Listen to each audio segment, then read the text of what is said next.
तो दोस्तों नमस्कार, आप सभी का हमारे यूट्यूब चैनल पर स्वागत है। तो हमारे यूट्यूब चैनल पर क्लास 12 की केमिस्ट्री चल रही थी, जिसके अंतर्गत हमारा क्लास 12 केमिस्ट्री का पहला चैप्टर यानी कि ठोस अवस्था चल रहा था। ठीक है, तो इस चैप्टर में अभी तक हम लोगों ने लेक्चर नंबर 2 तक देख लिया था और आज का है वीडियो आपका लेक्चर नंबर 3 होने वाला है, जो कि काफ़ी ज़्यादा महत्वपूर्ण होने वाला है, क्योंकि आज की इस वीडियो में हम लोग बहुत सारी चीज़ों के ऊपर बात करने वाले हैं। तो वीडियो में आगे बढ़ने से पहले मैं आपको जल्दी से कुछ चीज़ें बता देता हूं, जिसे आप लोगों के लिए जानना काफ़ी ज़्यादा इम्पॉर्टेंट हो जाता है। तो जैसा कि आप लोग स्क्रीन पर नोट्स वगैरह देख पा रहे हो, तो इस प्रकार का यदि आप लोग नोट्स वगैरह लेना चाहते हैं क्लास 12 के लिए तो आप लोग ले सकते हैं। एक सब्जेक्ट के लिए जो टॉपर ग्रुप का प्राइस है वो मात्र 100 रुपये रखा गया है, जिसमें आपको बहुत सारी चीज़ें देखने को मिलती हैं। क्या क्या चीज़ें देखने को मिलती हैं वो सारी चीज़ें मैं आपको यहाँ पर बता देता हूँ, तो ताकि आप लोगों को कोई भी समस्या ना हो। ठीक है, जैसे कि मान लीजिए आप लोग क्लास 12 केमिस्ट्री के लिए लेते हैं टॉपर ग्रुप। वैसे तो हमारे यूट्यूब चैनल पर आपको फिजिक्स की और बायोलॉजी की भी तैयारी करवाई जाती है केमिस्ट्री के साथ में। ठीक है, तो आप लोग जिस भी सब्जेक्ट का लेना चाहें ले सकते हो। एक सब्जेक्ट के लिए टॉपर ग्रुप का प्राइस बहुत ही मिनिमम रखा गया है, मात्र 100 रुपये रखा गया है। अब ये टॉपर ग्रुप में आपको क्या क्या चीज़ें मिलेंगी वो भी आप लोग यहाँ पर जान लो। ठीक है, तो जैसे कि मान लीजिए आप लोग केमिस्ट्री का टॉपर ग्रुप लेते हैं, तो टॉपर ग्रुप में आपको बहुत सारी चीज़ें हम लोग प्रोवाइड करवाएंगे आपको। सबसे पहले तो नोट्स की ही बात कर लेते हैं। तो इस प्रकार से आपको हैंड रिटन नोट्स देखने को मिल जाएगा टॉपर ग्रुप के अंतर्गत, और उसके बाद में फिर आपको इम्पॉर्टेंट क्वेश्चंस भी हम लोग आपको देंगे। ठीक है, जो कि आपके बोर्ड एग्जाम 2024 के लिए काफ़ी ज़्यादा महत्वपूर्ण होने वाला है। तो इस प्रकार से यदि आप लोग टॉपर ग्रुप ज्वाइन करना चाहते हैं तो जल्दी से ज्वाइन कर सकते हैं, क्योंकि इसका प्राइस जो है वो 100 रुपये से बढ़ने वाला है। तो इसीलिए आप लोग जितनी जल्दी हो सके आप लोग ज्वाइन कर लो, ताकि आपको कोई भी समस्या का सामना ना करना पड़े और आप लोग आराम से ज्वाइन कर पाओ। तो आप लोग किस प्रकार से ज्वाइन करेंगे वो भी मैं आपको बता देता हूँ, कि आप लोगों को कांटेक्ट करना है हमारे इस नंबर पे 97 93 44 00 81 पर आप लोग मैसेज करके जानकारी को प्राप्त कर सकते हैं, और नोट्स लेना चाहें तो ले सकते हैं, यानी कि टॉपर ग्रुप लेना चाहें तो आप लोग ले सकते हैं। ठीक है, बाकी सारी चीज़ें मैंने आपको बता ही रखी हैं, तो आप लोग अपने हिसाब से देख लीजिएगा। यदि आपको पसंद आता है तो आप लोग ले लीजिएगा, यदि आप नहीं लेना चाहते तो आप लोग ना लीजिएगा। ठीक है, ये आपकी इच्छा है। तो चलिए अब हम लोग वीडियो को स्टार्ट कर देते हैं।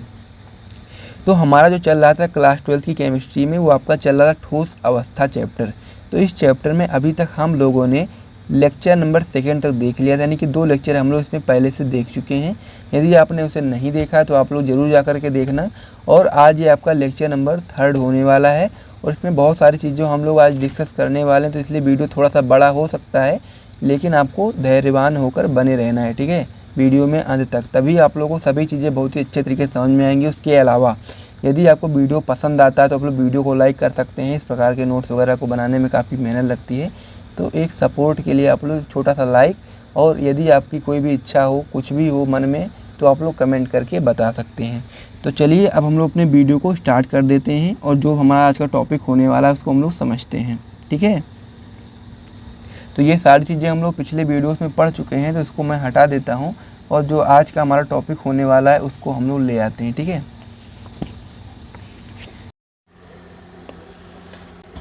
तो आज की इस वीडियो में हम लोग बहुत सारे टॉपिक को पढ़ने वाले हैं, इसीलिए आप लोग वीडियो के अंत तक बने रहिएगा। और स्टार्ट हम लोग छोटी छोटी चीज़ों से करेंगे, यानी कि जो जो चीज़ें हम लोग की जानने लायक हैं, ताकि आपको आगे चल करके जब भी हम लोग आगे पढ़ेंगे तो उसमें बहुत सारी चीज़ें यहाँ से यूज होंगी, तो उसको आपको सबसे पहले क्लियर कर लेना है। ठीक है, तो उन सारी परिभाषाओं को, जो जो छोटी छोटी परिभाषाएँ हैं जिन्हें आपको समझना ज़रूरी होता है, वो सारे हम लोग यहाँ पर देखेंगे। सबसे पहले इसमें दिया गया क्रिस्टल। तो हम लोग को सबसे पहले समझना कि आखिर क्रिस्टल क्या होता है। तो क्रिस्टल के बारे में पूरी जानकारी यहाँ पर लिखी गई है। सबसे पहले हम इसको पढ़ेंगे, उसके बाद में फिर मैं आपको अच्छे तरीके से समझाऊंगा। ठीक है, तो चलो पढ़ते हैं सबसे पहले इसको हम लोग। तो यहाँ पर दिया गया है, क्रिस्टल निम्न संरचनात्मक इकाइयों परमाणु, अणु अथवा आयन को नियमित व्यवस्था से एक निश्चित क्रम में जोड़ने पर क्रिस्टल का निर्माण होता है। तो आपको समझ में आया कि नहीं आया ये बताओ आप केवल। क्रिस्टल का निर्माण कैसे होता है, तो आपको बताना है कि क्रिस्टल का जो निर्माण होता है वो निम्न संरचनात्मक इकाइयों, जैसे कि आपका परमाणु हो सकता है, अणु हो सकता है, या फिर आयन हो सकता है। ठीक है, को जब हम लोग नियमित व्यवस्था में निश्चित क्रम से जोड़ते हैं तो फिर क्रिस्टल का निर्माण होता है। ठीक है, अब ये परमाणु, अणु अथवा आयन की जगह पर आप लोग आवेगीकरण भी बोल सकते हो। ठीक है, या तो आप लोग आवेगीकरण बोलोगे तो ये सारी चीज़ें उसके अंतर्गत आ जाएंगी, और या फिर आप लोग अलग से परमाणु, अणु अथवा आयन बोल सकते हो, और या फिर आप लोग चाहो तो उसको आवेगीकरण भी बोल सकते हो। ठीक है, ये चीज़ आपको यहाँ पर याद रखनी है। तो आपको समझ में आ गया होगा क्रिस्टल किस प्रकार से बनता है। तो क्रिस्टल किस प्रकार से बनता है एक बार फिर से रिपीट कर देता हूँ। क्रिस्टल आपका निम्न संरचनात्मक इकाइयों पर परमाणु, अणु अथवा आयन को नियमित व्यवस्था से एक निश्चित क्रम में जोड़ने पर क्रिस्टल का निर्माण होता है। ठीक है, तो क्रिस्टल आपको समझ में आ गया होगा। जैसे कि मान लीजिए परमाणु है, तो परमाणु को जब हम लोग एक नियमित व्यवस्था से एक निश्चित क्रम में जोड़ते जाएंगे आगे की ओर, तो फिर आपका क्रिस्टल का निर्माण होता हुआ चला जाएगा। जैसे कि मान लीजिए आप लोग दीवार की बात कर लीजिए, तो दीवार बनाने के लिए आप लोग क्या करते हैं, ईंटे का प्रयोग करते हैं ना। तो एक ईंटे को आप लोग लगाने से दीवार तो बन नहीं जाएगी। तो दीवार बनाने के लिए आपको बहुत सारे ईंटों को एक निश्चित व्यवस्था में लगाना होगा। यदि आप लोग निश्चित व्यवस्था में और नियमित व्यवस्था में नहीं लगाओगे तो फिर दीवार आपकी सही से बन नहीं पाएगी। तो यदि आपको सही से दीवार बनाना है तो उसके लिए आपको एक निश्चित व्यवस्था में ईंटों को लगाना होगा, तभी आपकी दीवार बन पाएगी। उसी प्रकार से क्रिस्टल भी है। यदि आपको क्रिस्टल का निर्माण करना है तो उसमें आपका जो परमाणु होता है, फिर अणु होता है, फिर आयन होता है, उसको हम लोग नियमित व्यवस्था में जब तक फॉलो नहीं करेंगे तब तक आपका क्रिस्टल का निर्माण नहीं हो पाएगा। तो इस प्रकार से क्रिस्टल के बारे में सारी जानकारी मैंने आपको बता दी। आपको उम्मीद करता हूँ मैं कि आपको ये सारी चीज़ें समझ में आ गई होंगी। तो इतना आप अपनी कॉपी में नोट कर लो, फिर हम लोग आगे बढ़ते हैं।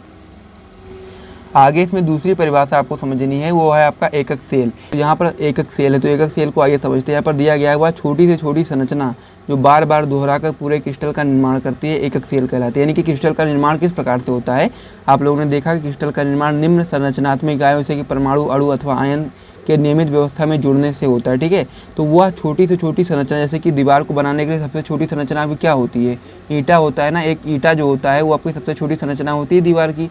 और जब हम लोग बहुत सारे ईंटों को जोड़ते हैं तो उस प्रकार से आपका दीवार बन जाता है। तो उसी प्रकार से क्रिस्टल का निर्माण करने के लिए वह सबसे छोटी संरचना जिसे हम लोग बार बार दोहराते जाते हैं, फिर क्रिस्टल का निर्माण हो जाता है, उसे हम लोग एकक सेल बोलते हैं। इसको हम लोग एकक कोशिका भी बोल सकते हैं, क्योंकि बहुत लोग एकक कोशिका बोलते हैं, बहुत लोग एकक सेल बोलते हैं। बात एक ही होती है, चाहे आप लोग एकक कोशिका बोलो चाहे आप एकक सेल बोलो, उसमें कोई भी आपको समस्या लेने की आवश्यकता नहीं है। ठीक है, तो ये एकक सेल हो गया। हम लोग जालक के बारे में समझ लेते हैं। जालक जो आपका होता है वो क्रिस्टल की तरह ही होता है। जालक या क्रिस्टल आप दोनों में से एक चम्मच समझ जाते हो तो आपको सारी चीज़ समझ में आ जाएंगी। ठीक है, तो जालक क्या दिया गया, जालक में बताओगे आप लोग कि एकक सेल के बार बार दोहराने से प्राप्त संरचना। यानी कि जैसा कि अभी हम लोगों ने देखा कि एकक सेल जब आपका बार बार दोहराया जाता है तो क्रिस्टल का निर्माण होता है, उसी प्रकार से एकक सेल के बार बार दोहराने से जो संरचना प्राप्त होती है उसको हम लोग जालक बोल सकते हैं। ठीक है, तो इस प्रकार से आप लोग जालक के बारे में भी समझिए होंगे। अब जालक बिंदु की बात कर लेते हैं। तो जालक बिंदु यहाँ पर दिया गया है कि किसी भी जालक में जहाँ पर अवकण उपस्थित रहते हैं उन स्थानों या उन बिंदुओं को हम लोग जालक बिंदु बोलते हैं। जैसा कि आप लोग जानते हैं कि जालक का निर्माण करने के लिए हमको बहुत सारे एकक सेल की आवश्यकता होती है। जब एकक सेल बार बार दोहराने से जब आपका एक संरचना बनती है, उस संरचना को ही हम लोग क्या बोलते हैं, जालक बोलते हैं। ठीक है, तो जालक में जो आपका एकक सेल यूज होता है उसमें जो आपके अवकण होते हैं वो जिन स्थानों पर उपस्थित होते हैं उन स्थानों को हम लोग जालक बिंदु बोलते हैं। जैसे कि मान लीजिए ये आपका क्या है, ये आपका क्या है, आपका एक एकक सेल है। तो इसमें आपके मान लीजिए इस प्रकार से आपका घन है, ये आपका एक एकक सेल है। इसमें मान लीजिए क्या है कि इसमें जो आपके अवकण है, एक यहाँ पर उपस्थित है, एक यहाँ पर उपस्थित है, एक यहाँ पर उपस्थित है, एक यहाँ पर उपस्थित है, एक यहाँ, एक यहाँ, एक यहाँ, एक यहाँ। तो इस प्रकार से जहाँ पर भी आपका अवकण उपस्थित होता है उसको हम लोग क्या बोलते हैं, जालक बिंदु। क्या बोलेंगे हम लोग, जालक बिंदु बोलेंगे। ठीक है, ये चीज़ आपको यहाँ पे याद रखनी है। तो जालक बिंदु के बारे में भी आप लोग सारी जानकारी प्राप्त कर लिए होंगे। अब हम लोग आगे बढ़ते हैं। आगे इसमें दिया गया है उपसह संयोजन संख्या, यह भी इंपॉर्टेंट होता है तो आपको पता होना चाहिए। तो यहाँ पर दिया गया है किसी भी जालक या फिर क्रिस्टल में कोई अवकण जितने नज़दीकी कणों से घिरा रहता है उसे हम लोग उपसह संयोजन संख्या बोलते हैं। यानी कहने का मतलब ये है कोई भी जालक होता है वो कैसा होता है, वो आपका जो जालक होता है वो अवकणों से मिलकर के बना होता है। तो उस अवकण में कह सकते हैं कि उस जालक में जो आपका अवकण होता है, कोई भी एक अवकण, वो जितने नज़दीकी कणों से घिरा रहता है उन कणों की संख्या को हम लोग उपसह संयोजन संख्या बोलते हैं। एग्जाम्पल के रूप में मैं आपको यहाँ पर चित्र बना करके दिखा देता हूँ, आप ध्यान देना। एक मान लीजिए सिंपल सी एक हम लोग चित्र बना रहे हैं जालक का। ठीक है, इस प्रकार से ये मैं चित्र कंप्लीट कर लेता हूँ, फिर मैं आपको समझा दूंगा। इस प्रकार से आपका क्रिस्टल का निर्माण हो रहा है। अब मान लीजिए कोई भी आप लोग इसमें एक आप लोग अवकण ले लीजिए। मान लीजिए आप लोग अवकण ले लेते हो तो ये आप लोग देखोगे कि ये कितने आपका कह सकते हैं कि नज़दीकी कणों से घिरा हुआ है। ठीक है, तो मान लीजिए एक कण ये आपका हो गया, एक ये हो गया, एक ये हो गया, एक ये हो गया, एक ये हो गया, एक आपका ये हो गया। इस प्रकार से आप लोग बता सकते हो कि इसका जो उपसहार संयोजन संख्या है वो कितनी है, 6 है। ठीक है, अब यहीं से कोई भी आप लोग अणु लोगे तो वो आपका 6 कह सकते हैं अविकरणों से घिरा ही होगा। ठीक है, तो इस प्रकार से आप लोग बता सकते हो कि ये जो आपका क्रिस्टल है इसका जो उपसहार संयोजन संख्या है वो 6 है। तो यही सारी चीज़ें थी, ये भी आप लोग समझ गए होंगे। इसका यूज हम लोग आगे करेंगे, तो फिलहाल के लिए आप लोग इतना समझ लेना, फिर हम लोग आगे जब पढ़ेंगे तो मैं आपको वहाँ पर क्लियर करा दूंगा। ठीक है, तो इतना आप लोग अपनी कॉपी में नोट कर लो, फिर हम लोग अगले पेज पर बढ़ते हैं। इतना आप लोग नोट कर लीजिए। ठीक है, जल्दी से आप लोग नोट कर लो, और साथ ही में यदि आपको वीडियो पसंद आ रहा है तो वीडियो को आप लोग लाइक कर दीजिए और चैनल को सब्सक्राइब कर दीजिए इसी प्रकार के भी महत्वपूर्ण वीडियोज़ को पाने के लिए।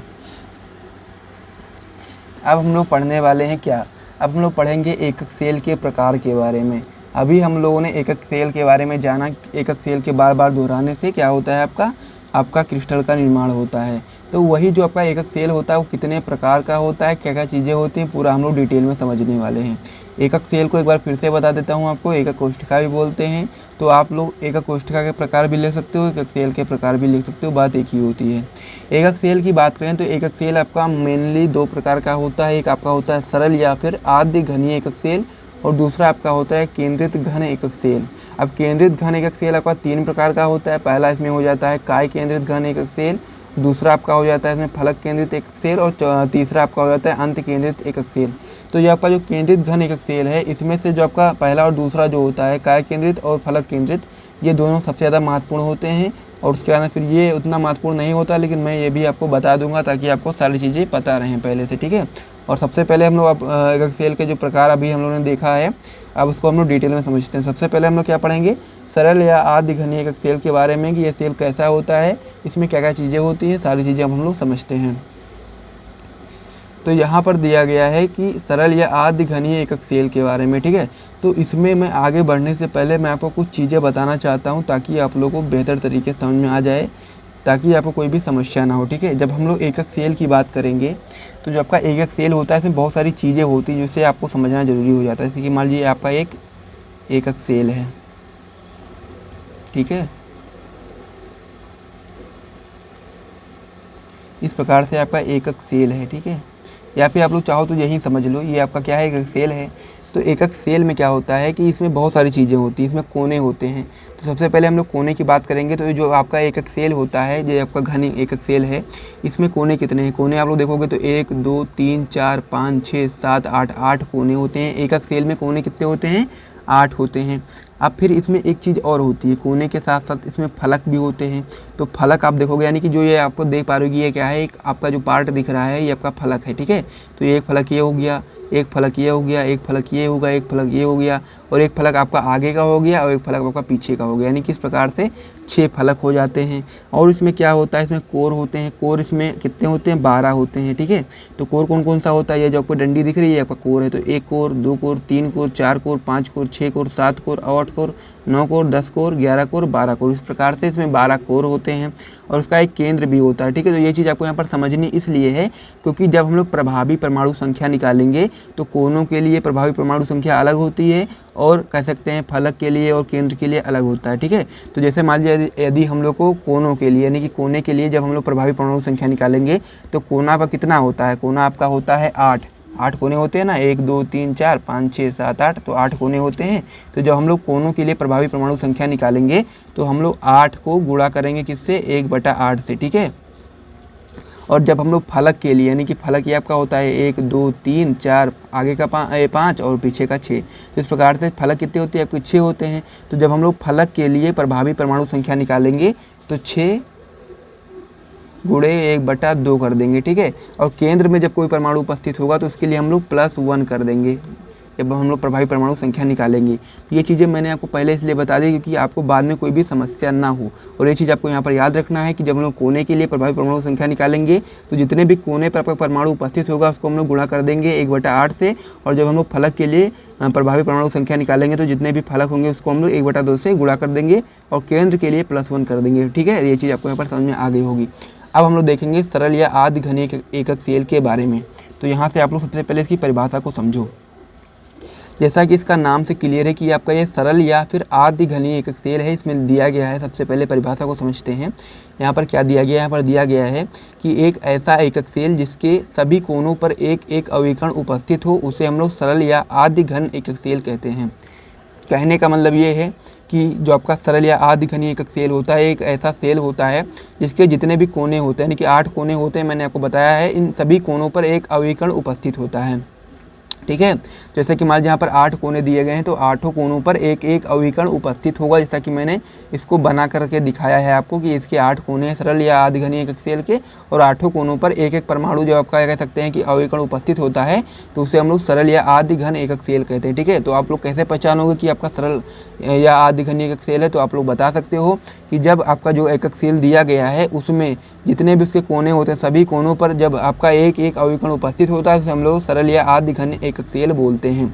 अब हम लोग क्या करेंगे, इसके लिए हम लोग यानी कि सरल या आदिघनीय एकक सेल के लिए हम लोग प्रभावी परमाणु संख्या निकालेंगे। प्रभावी परमाणु संख्या को हम लोग Z से प्रदर्शित करते हैं। तो मैंने अभी आपको बताया था कि इसमें कितने कोने होते हैं, तो कोने आपके 8 होते हैं, तो 8 गुणा हम लोग क्या कर देंगे 1/8, तो 8 से 8 कैंसिल हो जाएगा, बचेगा क्या, केवल 1 बचेगा, तो Z बराबर क्या हो जाएगा 1। और उसके बाद में फिर हम लोग जालक बिंदु की बात करेंगे, तो इस घन में कितने जालक बिंदु हैं, तो मैंने आपको बताया था जालक बिंदु वह होता है जहाँ पर, यानी कि जैसे कि मान लीजिए एक सेल है, तो उसमें जहाँ जहाँ पर भी आपके परमाणु उपस्थित होते हैं या फिर कह सकते हैं अवयवीकरण उपस्थित होते हैं, उस स्थान को हम लोग जालक बिंदु बोलते हैं। तो आप लोग देख करके बताओ कि इस सेल में कहाँ कहाँ पर आपके जालक बिंदु उपस्थित हैं, यानी कि जहाँ पर भी अवयवीकरण उपस्थित होगा वो सारे आपके जालक बिंदु होंगे। तो यहाँ पर आपके 8 कोनों पर क्या है, अवयवीकरण उपस्थित है, इसीलिए आपके यहाँ पर जालक बिंदु कितने हो जाएंगे, 8 हो जाएंगे। तो इतना आप लोग अपनी कॉपी में नोट कर लो। पहला जो आपका था सरल या आदिघन एकक सेल पूरी तरह से कंप्लीट हो चुका है। फिर हम लोग अगले पेज की ओर बढ़ते हैं। ठीक है, इतना आप लोग जल्दी से नोट कर लो। अब हम लोग दूसरा इसमें पढ़ने वाले एकक सेल के प्रकार के बारे में, जो आपका दूसरा हो जाता है केंद्रित घन एकक सेल। तो केंद्रित घन एकक सेल क्या होता है, ये समझते हैं। तो यहाँ पर दिया गया है कि एक ऐसा एकक सेल जिसमें कोने के अलावा भी किसी अन्य स्थानों पर परमाणु उपस्थित होते हैं, केंद्रित घन एकक सेल कहलाते हैं। जैसा कि मैंने आपको पहला वाला बताया था, तो इसमें जो आपका एकक सेल था उसमें केवल और केवल कोने पर परमाणु उपस्थित हो रहे थे, लेकिन जो आपका केंद्रित घन एकक सेल होता है, इसमें कोने पर तो परमाणु उपस्थित होंगे ही, आप कह सकते हैं अवयवीकरण उपस्थित होंगे ही, लेकिन कोने के अलावा भी जो अन्य स्थान होते हैं आपका एकक सेल में, उस पर भी परमाणु उपस्थित होते हैं, केंद्रित घन एकक सेल कहलाते हैं। और मैंने आपको ये भी बताया था कि आपका एकक सेल में क्या क्या चीज़ें होती हैं। तो एकक सेल में आपका कोना होता है 8, फलक होते हैं 6, कोर होते हैं 12, केंद्र होता है 1, यानी कि ये सारी चीज़ें क्या होती हैं, एकक सेल में होती हैं। पहला होता है कोना, फिर फलक, फिर कोर, फिर केंद्र, ये सारी चीज़ें एक आपका एकक सेल में होती हैं। तो इस प्रकार से आपके यहाँ तक कंप्लीट हो गया है 2। अब इसमें दूसरा का जो केंद्रित घन एकक सेल है, इसमें 3 प्रकार होते हैं। तीनों प्रकारों को आइए अब हम लोग समझते हैं, और आप लोग इतना सबसे पहले नोट कर लो, फिर हम लोग अगले पेज पर बढ़ते हैं। और यदि आपको वीडियो पसंद आ रहा है तो एक छोटा सा लाइक जरूर कर दीजिएगा और साथ में अपने दोस्तों के साथ शेयर भी कर दीजिएगा। तो इतना आप लोग नोट कर लो, फिर हम लोग अगले पेज पर बढ़ते हैं। तो आपका केंद्रित घन एकक सेल में आपका जो पहला प्रकार है वो आपका है अंतः केंद्रित घन एकक सेल। तो अंतः केंद्रित घन एकक सेल क्या होता है ये समझते हैं। तो यहाँ पर दिया गया है कि एक ऐसा एकक सेल जिसमें कोने के अलावा घन के केंद्र पर भी एक परमाणु उपस्थित रहता है, अंतः केंद्रित घन एकक सेल कहलाता है। यानी कि इसके नाम से क्लियर है, जैसा कि यहाँ पर दिया गया है अंतः केंद्रित, यानी कि इसके जो अंत है, कह सकते हैं इसे केंद्र है, उस पर क्या है, एक आपका परमाणु उपस्थित है, इसीलिए हम लोग उसको क्या बोलते हैं, अंतः केंद्रित घन एकक सेल बोलते हैं। तो इसके लिए जब हम लोग प्रभावी परमाणु संख्या निकालेंगे तो क्या हो जाएगा, Z बराबर, तो यहाँ पर आप लोग देख पा रहे होंगे कोने पर तो एक एक परमाणु आपका उपस्थित है। तो किसके कितने कोने हैं, 8 कोने हैं। तो हमने बताया था आपको कि जब कोने पर परमाणु उपस्थित होगा तो जितने भी कोने होते हैं उसको हम लोग किससे गुणा करेंगे, 1/8 से गुणा कर देंगे। और साथ में ये भी बताया था कि यदि आपका केंद्र पर परमाणु उपस्थित होगा तो उसको हम लोग +1 कर देंगे। तो फिर आपका यहाँ से 8 कैंसिल हो जाएगा, यहाँ पर 1 बचेगा, यहाँ पर 1 बचेगा, दोनों जुड़ जाएंगे तो क्या हो जाएगा, 2 बचेगा। ठीक है, ये चीज़ आपको यहाँ पर याद रखना है। तो Z बराबर 1 + 1 बराबर क्या हो जाएगा, 2। ठीक है, यानी कि 2 आपका प्रभावी परमाणु संख्या आ जाएगा अंतः केंद्रित घन एकक सेल में। ठीक है, और जालक बिंदु की यदि हम लोग बात करेंगे तो जालक बिंदु के बारे में भी मैंने आपको बताया था कि जो आपका एकक सेल होता है उसमें जितने भी स्थान पर आपका अवयवीकरण उपस्थित होता है उन सभी स्थानों को हम लोग जालक बिंदु बोलते हैं। तो यहाँ पर आप लोग देखोगे सभी कोने पर आपका अवयवीकरण उपस्थित है और साथ में केंद्र पर भी उपस्थित है। तो यहाँ पर आपके जालक बिंदु टोटल कितने हो जाते हैं, 8 + 1 9। तो इस प्रकार से आपको यहाँ पर याद रखना है। ठीक है, और साथ ही में एक बात और भी मैं बताना चाहता हूँ कि जो आपका कोने पर उपस्थित आपका अवयवीकरण होता है उसका 1/8वां भाग ही आपका एक एकक सेल में होता है। ठीक है, और बाकी जो ऊपर का एकक सेल होता है, आगे पीछे ऊपर नीचे सारे आपके एकक सेल इसमें जुड़े हुए होते हैं, बाकी का जो भाग होता है वो बाकी एकक सेल में शेयर करता है। ये चीज़ आपको यहाँ पर याद रखनी है। तो यहाँ पर आपका जो पहला प्रकार था वो कंप्लीट हो चुका है। हम लोग दूसरे प्रकार की ओर बढ़ते हैं। इसी में हमारा जो दूसरा प्रकार है वो आपका है फलक केंद्रित घन एकक सेल। तो आइए समझते हैं ये कैसा होता है। तो यहाँ पर दिया गया है कि एक ऐसा एकक सेल जिसमें कोने के अलावा सभी फलकों के केंद्र पर भी परमाणु उपस्थित रहता है उसे हम लोग फलक केंद्रित घन एकक सेल कहते हैं। यानी कहने का मतलब ये है कि जो आपका फलक केंद्रित घन एकक सेल होता है इसमें कोने पर तो परमाणु उपस्थित होगा ही, साथ में जितने भी फलक होते हैं एकक सेल में उन सभी फलक के केंद्र पर भी एक परमाणु होता है। ठीक है, तो इसमें 6 फलक होते हैं एकक सेल में, मैंने आपको बताया था। तो आपके 6 परमाणु उपस्थित होंगे फलक के केंद्र पर, 1 2 3 4 5 6। ठीक है, इस प्रकार से आपको यहाँ पर याद रखना है। जब हम लोग इसमें प्रभावी परमाणु संख्या निकालेंगे यानी जेड का मान निकालेंगे तो क्या हो जाएगा, कोने के लिए मैंने आपको बताया था कि जितने भी कोने होते हैं, जितने भी कोने पर परमाणु आपका उपस्थित होता है उसको हम लोग 1/8 से गुणा कर देते हैं। तो 8 कोने हैं तो हम लोग उसको 1/8 से गुणा कर देंगे। फिर मैंने आपको फलक के लिए बताया था कि जितने भी फलक होते हैं उसको हम लोग 1/2 से गुणा कर देते हैं। तो फलक आपके 6 होते हैं तो 6 को हम लोग 1/2 से गुणा कर देंगे। तो यहाँ से आपका 8 से 8 कैंसिल हो जाएगा, यहाँ पर आपका 1 बचेगा। यहाँ से आपका 2 यहाँ 6 हो जाएगा तो यहाँ पर भी आपका 3 बचेगा, यहाँ पर आपका 3 बच जाएगा, यहाँ पर आपका 1 बच जाएगा। तो टोटल कितने हो जाएंगे, प्रभावी परमाणु संख्या आपकी 4 हो जाएगी इस प्रकार से। ठीक है, जालक बिंदु के लिए हम लोग बात करेंगे तो इसमें 8 कोने हैं और 8 कोनों पर परमाणु उपस्थित है। तो 8 जालक बिंदु यहाँ से हो गया और उसके बाद फिर 6 फलक हैं, 6 फलक पर आपका परमाणु उपस्थित है तो इसलिए 6 जालक बिंदु यहाँ से हो गया। तो इस प्रकार से आपके टोटल 14 जालक बिंदु हो गए। ठीक है, तो इतना आप लोग नोट कर लो। फिर हम लोग अगले पेज पर बढ़ते हैं और आपका जो लास्ट प्रकार है एकक सेल का उसको हम लोग समझ लेते हैं। तो इतना उम्मीद करता हूँ आपको समझ में आ रहा होगा। यदि आपको समझ में आ रहा है तो आप लोग एक बार कमेंट करके जरूर बताइएगा कि आपको सारी चीज़ें क्लियर हो रही हैं। तो फिर इतना आप लोग नोट करो, फिर हम लोग अगले पेज पर बढ़ते हैं। अब हम लोग पढ़ने वाले हैं इसका लास्ट प्रकार के बारे में। केंद्रित घन एकक सेल का जो लास्ट प्रकार था अंत केंद्रित घन एकक सेल, इसको हम लोग समझते हैं। तो यहाँ पर दिया गया है कि एक ऐसा एकक सेल जिसमें सभी कोनों के अलावा 2 विपरीत फलकों के केंद्र पर भी परमाणु उपस्थित रहता है उसे हम लोग अंत केंद्रित घन एकक सेल कहते हैं। ठीक है, ये जो आपका अंत केंद्रित घन एकक सेल होता है इसमें सभी कोने पर तो परमाणु उपस्थित होंगे ही, साथ ही में 2 विपरीत फलकों पर भी आपका परमाणु उपस्थित रहेगा। चाहे आपका इधर इधर की ओर हो चाहे आपका इधर इधर की ओर हो, यानी कि विपरीत ही रहेंगे। यानी कि यदि आपका इधर परमाणु उपस्थित है फलक के केंद्र पर तो उसके सामने वाला ही ये आपका इस पर उपस्थित रहेगा। यदि आपका इधर परमाणु उपस्थित है तो इधर आपका होगा। ये चीज़ आपको यहाँ पर याद रखना है कि 2 ही विपरीत फलकों के केंद्र पर परमाणु उपस्थित रहता है, अंत केंद्रित घन एकक सेल कहलाता है। प्रभावी परमाणु संख्या आप लोग निकालोगे तो क्या हो जाएगा, 8 गुणा 1, क्योंकि आपके 8 कोने हैं तो 8 गुणा 1/8 कर दोगे। प्लस में आपके फलक पे 2 ही परमाणु दिए गए हैं तो 2 को हम लोग हमने बताया था कि जो फलक पर परमाणु उपस्थित होते हैं उसको हम लोग 1/2 से गुणा कर देते थे। तो आपके यहाँ पर 2 फलक पर ही परमाणु उपस्थित हैं तो 2 गुणा 1/2 कर देंगे तो क्या हो जाएगा आपका 8 से 8 कैंसिल हो जाएगा, 2 से 2 कैंसिल हो जाएगा, 1 यहाँ बचेगा 1 यहाँ बचेगा, प्लस दोनों कर दोगे तो आपका जेड बराबर कितना आ जाएगा, 2 आ जाएगा। ठीक है, उसके बाद फिर जालक बिंदु के यदि हम लोग बात करें तो जालक बिंदु आप लोग देखोगे तो 8 तो कोने हो गए और 2 आपका यहाँ पर हो गया। तो इस प्रकार से जालक बिंदु आपके टोटल 10 हो जाते हैं। तो इस प्रकार से इस वीडियो को हम लोग यहीं पर समाप्त करते हैं। यदि आपको वीडियो पसंद आया तो वीडियो को लाइक कर दीजिए, चैनल को सब्सक्राइब कर दीजिए इसी प्रकार के और भी महत्वपूर्ण वीडियोज़ को पाने के लिए। तो हम लोग मिलते हैं नेक्स्ट वीडियो में, तब तक के लिए जय हिंद।